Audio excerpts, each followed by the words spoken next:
7 months ago, Carl and Stephanie Crane were strangers. Today, Stephanie walked out of the hospital with Carol's kidney. News 10 NBC's Aaron Mahin shares their story of how a Facebook post led to a life-saving organ donation and a lifelong connection. Last December, Stephanie Crane took to Facebook to find a kidney transplant. Her mom died of kidney disease back in 2019 after spending 15 years on dialysis. So Crane's family says that she didn't want to go through that and was determined to find a donor. We didn't think she was ever going to get a kidney. I mean, you know, that just doesn't happen. I mean, Stephanie Crane received a kidney disease diagnosis back in April of 2023. Last December, she shared this Facebook post hoping to find a donor. When Carl saw it, she knew it was a sign. I had a dream about my twin brother. He died 2 years ago, January. When we cleaned his apartment out, he was in renal failure. He was born with a floating kidney. So down the road, I was going to have to give him a kidney. So I was saving it. He died before we can do that.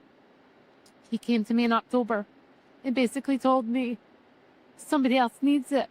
Carl messaged Crane saying she wanted to donate her kidney. Carl went through testing and confirmed they were a match. It was amazing that just a random person would show up and be like, I'm going to help save your life. Just to ask somebody for an organ is a huge deal. And for somebody that you don't know, just be like, I'm going to help you do this. And then it happens. Like, I honestly never thought that it would happen. The original date was set for the end of August, but as Crane's health declined, she needed the transplant sooner. Carl's close friend Kirsten, who drove Carl the full 5 hours from West Shazy to Rochester for each appointment, said they found out about the decline through Facebook. I messaged Carol and I said, "Are you ready?" And she said, "Are you?" And I said, "Yep." And here we are. Crane lives about 5.5 hours southwest of Carl in Dundee. They met in person for the first time a couple weeks ago and immediately hit it off. Kirsten, before I even went in, because these guys were going to meet us, and I'm like, if she's not like me, I don't think I can give her my kidney. Yeah. So the minute I came out, Kirsten's like, yes, we're golden. She's just like us.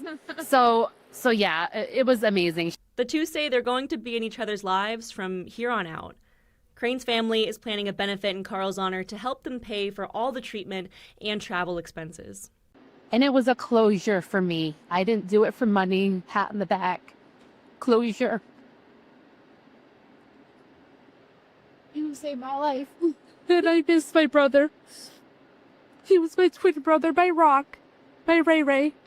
Stephanie got discharged from the hospital earlier today, and she's looking at about a year in terms of her recovery time. When she first got to the hospital last Thursday before the kidney transplant surgery, her kidney function levels were hovering around 6%. This morning, they were in a normal range. They were past 60%. So that's great news in terms of how her body's reacting to the new kidney. At Strong Memorial Hospital, Aaron Mahin, News 10 NBC. Wow, what an inspiring story. Carol is already healing and is expected to make a full recovery over the next 6 months. At her first follow-up appointment today, the state awarded her a Medal of Honor for the gift of life.